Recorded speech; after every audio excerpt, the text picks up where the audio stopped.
Hello, I'm John Grom, and welcome to our 131st Right and Left Discussion Forum. We hold our televised discussions twice monthly to demonstrate the value of civil, productive, open-minded political dialogue. Today, our panel will tackle the topic of government regulations. Very little in our political life is more contentious than the subject of government regulations. There are those who believe that government regulations are a scourge that robs citizens and businesses of basic freedoms. Others are committed to the notion that without regulations, there would be no such thing as a safe workplace or a consumer product, and the planet itself would soon become uninhabitable. Today's panel, beginning on my left, is Bryan Laubaugh, president of R&B Financial Services. On his left is Patty Haskins, member of the Wadsworth City Council. That is Haskins with an S. On her left is Dr. Ronald Chamberlin, retired senior research chemist. Bryan, in the last 20 years, the federal government has provided us with nearly 89,000 new rules and regulations. On the surface, that sounds like a little overkill. What do you think? Well, I'm between scourge and needed. Obviously, there are regulations that I would hope businesses would comply with when it comes to food and all that kind of stuff. So when it comes to being a scourge, I pulled out some information. The Competitive Enterprise Institute, obviously, is probably a business-leaning group, noted that in 2015, the government issued 80,000 pages of rules and 76 major rules costing about $100 million to implement. They put the cost at $1.9 trillion. That's more to the economy. Yeah, the cost, that's more than what the government collects in taxes in hidden costs. And I think what the individual, our viewers need to really understand is that when a government agency rolls out a new regulation, larger businesses, they love regulations because it's a fixed cost to them. They have the attorneys, they have the departments, the government departments that deal with it. The smaller individual, the smaller business, the 100-employee business, the 50-employee business, they don't have that. And it takes time and effort and money to implement those rules and regulations. And that gets passed on to the consumer. It's not like the business is going to sit there and continue to absorb that cost. They'd be out of business. They're in it to make some money and to have a viable business. Everybody talks about a living wage. If we want to bring it home, Senator Sanders talks about $15. That $15 is going to be passed on quicker than you can say Mississippi to the individual consumer. And if it's not passed on, then to remain competitive, what you're seeing now, you're seeing kiosks, you're seeing automated ordering systems put in place, and that kiosk takes out probably 2 or 3 people. So the head count goes down. And so instead of having a job that pays minimum wage, you don't have any job that pays $15. Excuse me, kiosk, how does that work? Well, you walk up and you stand there and it looks like a little iPad and you punch in what you want to order.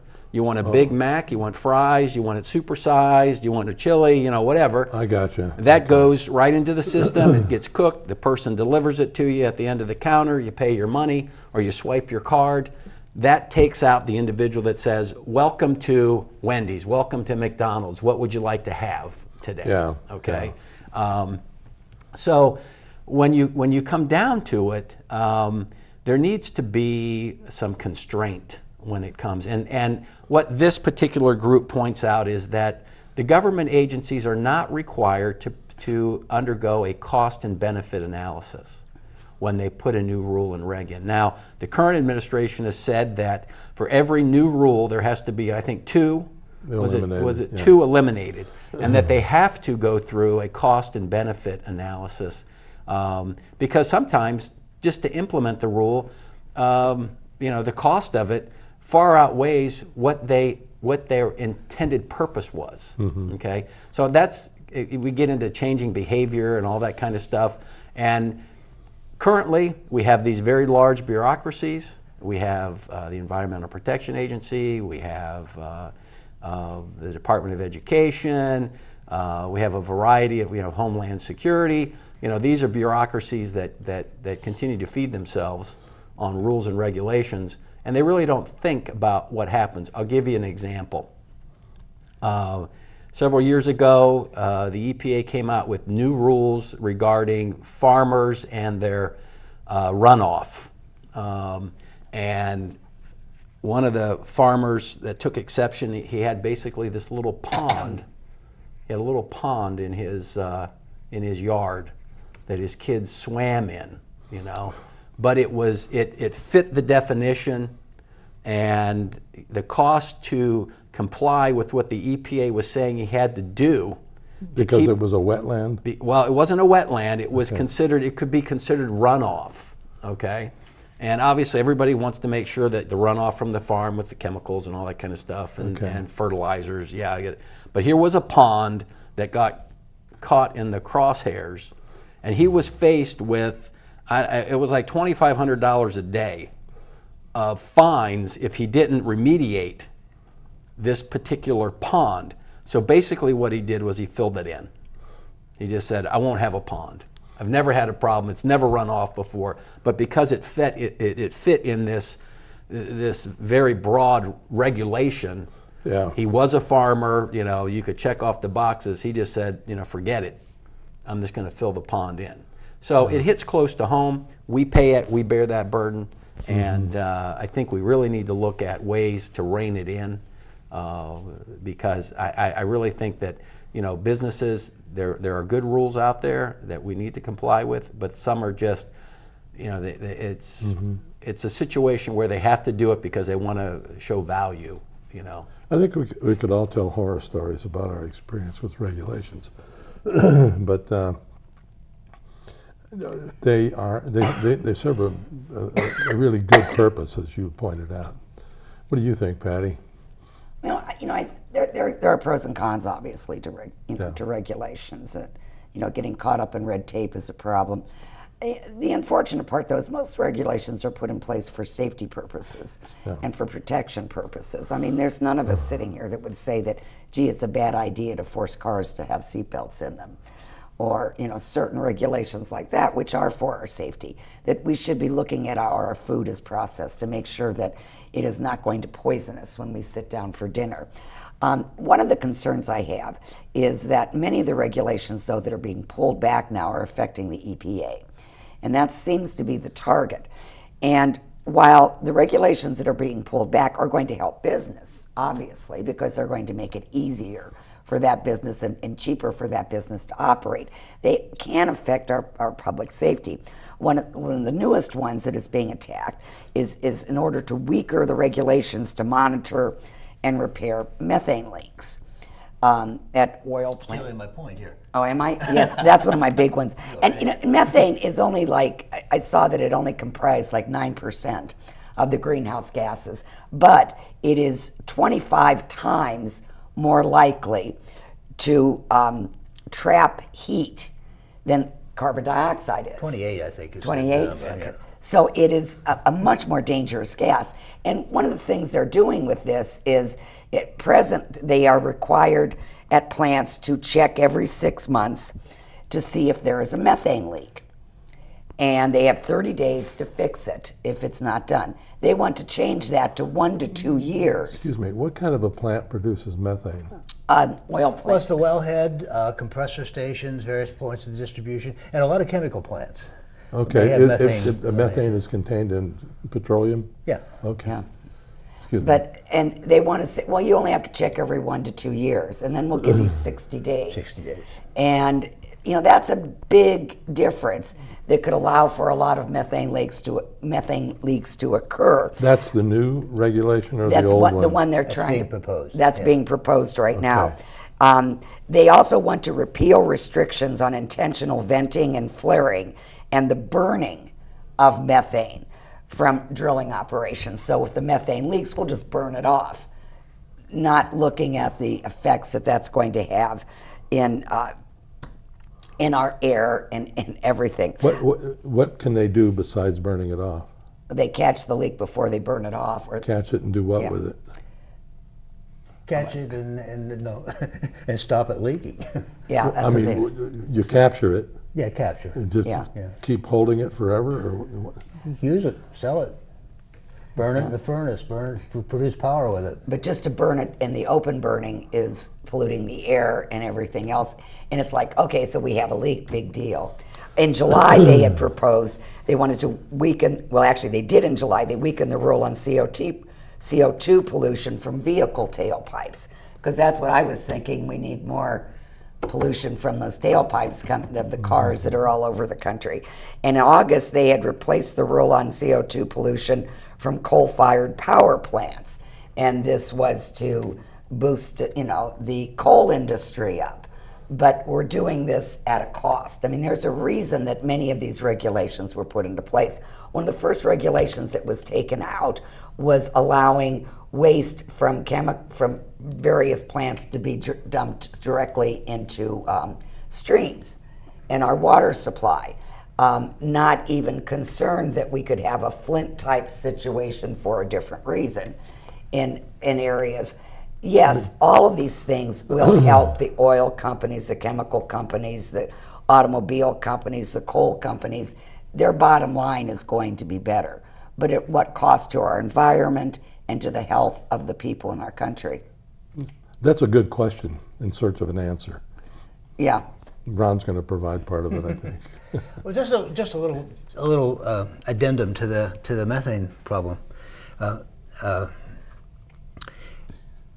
Methane concentration in the atmosphere went up for a period of years, and then it leveled off for another period of years. And more recently, over the last half to a decade, it's gone up again. Well, I read an article, it was reviewed actually, a one-page review of this in Forbes magazine by the researchers who did it, and they went out and monitored and checked on where the emissions come from. And yeah, they come a little bit from wellheads, but mostly from compressor stations. I have some friends up on the hill here who planning to move out of town because of putting a compressor station up there. They said, we'd have it, we're going to Florida. And they're not ready quite for retirement, but they're both nurses who work in retirement homes and nursing homes. So they don't have a problem getting a job in Florida, but they're planning to move. Up on the hill. Up on Granger Road, up in that area. The Nexus Pipeline is building a compressor station up there. Okay. It's loud. Anyway, the studies found that really the increase at the moment is not from the industrial uses, but from agriculture. From you get decaying vegetation, and that is anaerobic decomposition and generates methane. And again, because of climate change, there's been more rain in places like the tropics, so there's more flooded areas, so there's more dead vegetation, so there's more methane. That's a theory at least, speculation. And isn't methane released from melting tundra? And from the tundra. Yeah. Yes, because again, that's decayed vegetation that's now getting uncovered. And I've been to Alaska and going down the highway or going down in the railroad track and looking at the telephone poles that are all every which way because the permafrost is melting away from underneath them. It's happening. So I'm on the left side of the moderate here, in terms of this. I can't really speak to the regulations against small businesses and so forth.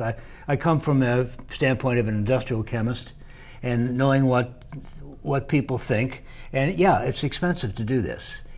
But I'm thinking back at PPG in Barberton, where I worked for almost 20 years. And a large part of my salary was spent on trying to ameliorate pollution from one of the major processes there. It's called the Solvay process. It was invented sometime in the latter part of the 19th century, and in making sodium carbonate, soda ash. Out of and limestone. One of the byproducts out of limestone, one of the byproducts of this is calcium chloride, Well, that was pumped out into the lime lakes south of the plant, which of course it leached into the groundwater, got into people's wells, went into Hudson Run, which into the Tuscarawas River, which into the Muskingum, which went into the Ohio River, and we found our calcium chloride in fish in the Ohio River. And a young engineer in a meeting says, "What do we care about a few fish in the Ohio River for?" But that's the attitude, and it's something you do need regulations about. And eventually, that process failed, and it failed everywhere, but not necessarily because it was too expensive. Really, the profit margin would not support. Again, and it would not support the efforts that we were proposing to try to clean it up. Besides that, you can go mine it in Wyoming. It's cheaper here, cheaper than you can make it. So there's a couple of reasons on that particular instance. But again, I'm with all the rest of you here. I think that you got to have some of these regulations. I believe that it's incumbent upon we the people to hold industry in particular to the line here, to keep us from befouling our environment, to keep us safe. So, how much, I don't know. You can almost take on faith that 90,000 new regulations in 21 years was excessive. Would you agree that there must be? I don't know. I mean, I'm sure there are some, all of it, whether you're in education or in business, I mean, there are regulations that just create red tape, just for the sake of creating red tape and duplication of things. And those are the ones that I think bothered me the most. Or there was one little instance in Podunk, wherever, where somebody did something wrong. So now we have this regulation that everyone has to live by. One size fits all. Exactly. And that's, the problem with some of them. Unfortunately, I don't think that they're being removed or added by any particular pattern that should be followed. I mean, one of the things I found is one of the new proposals is that the state or the federal government will not overrule the state government if the state's rules are laxer as far as pollution is concerned. For example, Texas, very weak rules as far as regulations on.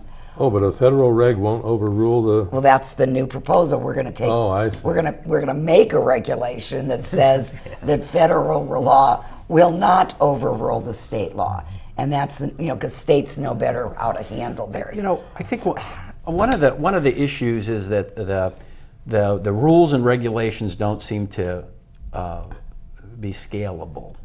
For instance, like Patty mentioned, you could have an instance, and all of a sudden it gets run up the pole, and there's a book that gets a study that's done, and so the rules and regulations that come from that it's like overkill. Yeah. There are certain things that we do better on a local level. I would say educate our kids. I don't believe we need a Department of Education to come in and tell us, let some competitive forces work on that particular issue. But there seems to be in certain quadrants to use rules and regulations to further their philosophy, and you hear a little bit about this. Fossil fuels, coal, oil. Anything. Yes, I mean, we don't want that. We got to get rid of it. And when you have an administration that is, basically dead set against fossil fuels, and we lived through 8 years of that, and the president at the time, he was famously quoted as saying, "Sure, you can have a coal plant, but we're going to bankrupt you just to get it." There are a variety of ways, and if we would embrace clean coal, there's a lot of different things that can be done if we would work together. But one aspect, they just want to do away with it, and the other is we can't. I was starting to say, of the 90,000 rules that were passed in a 21-year period, can you take on faith a good number of them are unnecessary and doing nothing but causing a burden on businesses? Well, do they ever come off? I Well, guess here's my you question. know, Is there a mechanism to remove unnecessary? right. rules. We're in an administrative state, in Yeah. essence, because the agency is created to basically prove to everybody that it's worth the budget dollars that we send to them. They have to create rules. They have to send out more people. They have to find people, and it's this cycle that goes on that nobody. I'm trying to think about when a rule is actually taken off, where they say, you know what, you don't have to worry about this anymore. We've got it. We got the problem solved. Some of them are so ridiculous that they disappear in a hurry, and I saw that happen. Back at the beginning of OSHA, I was working for a tire company. We failed our first inspection because there was a rule that said you have to have a permanently affixed guardrail at the end of each loading dock. Think about that for a moment. It would be impossible to load or unload a vehicle or a truck with that. Well, and it became obvious. Yeah. I think we got a waiver, but the rule might still be out there. I'm not entirely sure. But is there a review mechanism? It should be written into the regulation itself. Yeah, you would think. You would think that there would be some type of review. Yeah. Times change. We find out more. We find out what's Yeah. safe and what. Yeah. Nobody thought lead paint was bad either until we found Right. out that it was. The thing that disturbs me more is the way feet get dragged when there's in the face of something that's really worth doing. I'm thinking of the toxic algae in Lake Erie, and the runoff, agricultural runoff, which my is gosh, a very high contributing cause of this, and how it's been very difficult to put this regulation into effect, to regulate it Without properly. eliminating all the farmers. Well, yeah, but get the farmers on hand, and there are ways of doing it. There are ameliorating ways of doing this, of how you handle the situation. I don't know how expensive they're going to be, and as Bryan says, we will all pay for it. But there's some things worth paying for. Betty, I if you have live a in question. Toledo and you can't drink the water, I can't drink the water in Akron, but true enough. I have a question for you. For years, I've been under the impression that a piece of property that was developed in the south side of Wadsworth on Ritzman Road, there was a development that had gone in, paved road, utilities put in.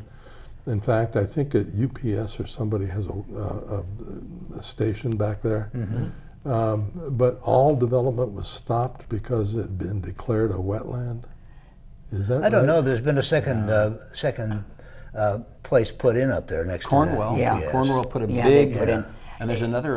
That's one of the things that should be. You can stop construction, and we always have to go through EPA searches on that, and whether it is wetlands or not. But see, that should be done before you start building. Yes. And if that's more the developers' problem when they've done that, if they go ahead and start developing without running all those tests first, then unfortunately things like that can happen. But has that been declared by the EPA to be a wetland? That spot, I'm not sure. I think there are some wetlands out there, though. Yes. It doesn't appear that it would be at top of that hill. I mean, it's I a know. gradual slope. But why do you suppose it's never been developed? It's been there for 20 years. Said there is one new place up Yeah, there. Well, it could be a variety of things, Yeah. price of the land. One of the things I think we can point to, most people would recognize this when the EPA came out and basically threw on rules and regulations about storage tanks for fuel and gas. You saw a lot of small mom and pop gas stations basically stop selling gas. Now, I don't know how much that was part of their bottom line, but we have several that used to be gas stations in Wadsworth that no longer sell gas, and they just do mechanic work and all that kind of stuff. But they also can't compete with the large corporate Exactly, stations and their prices that they can do. So well, they can't afford. BP can go out and pull up those tanks, and like I mentioned, the larger company, that's a fixed cost to them. They'll go out and they'll go through the hoops. They'll put the gas in, and I've always believed the more the merrier. If you have one gas station on a corner and there's no competition, he has no motive to compete. There used to be a gas station on nearly every corner I grew up in Cuyahoga Falls, and my word, there must have been 150 gas stations. Well, and you look up at the north end, you have a variety of gas stations now, and the price, they compete, you know, and so I just look at that and say, you put somebody out of business because they couldn't comply with however much it costs to remediate the dirt, take all the dirt out, you know, all that kind of stuff. They can't even afford to take the tanks out when they do close up. That's the unfortunate part. Right. Yeah.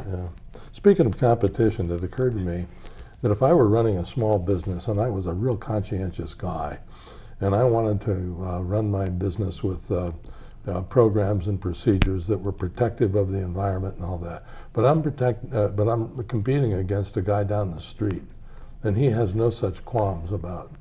But so he can outcompete me because he doesn't have the same expenses that I have. I'm going to be pleased to see a regulation that makes him do the same things that I'm doing. Right. Then it reminds me of athletes that say, I got to take drugs. I'm competing against other people who really are. Now you enforce the rules against those athletes that are taking them. Yeah. But when I think about the way that regulations become implemented, I really have a concern about how in the world we can ever get a handle and make sure that the regulations are necessary.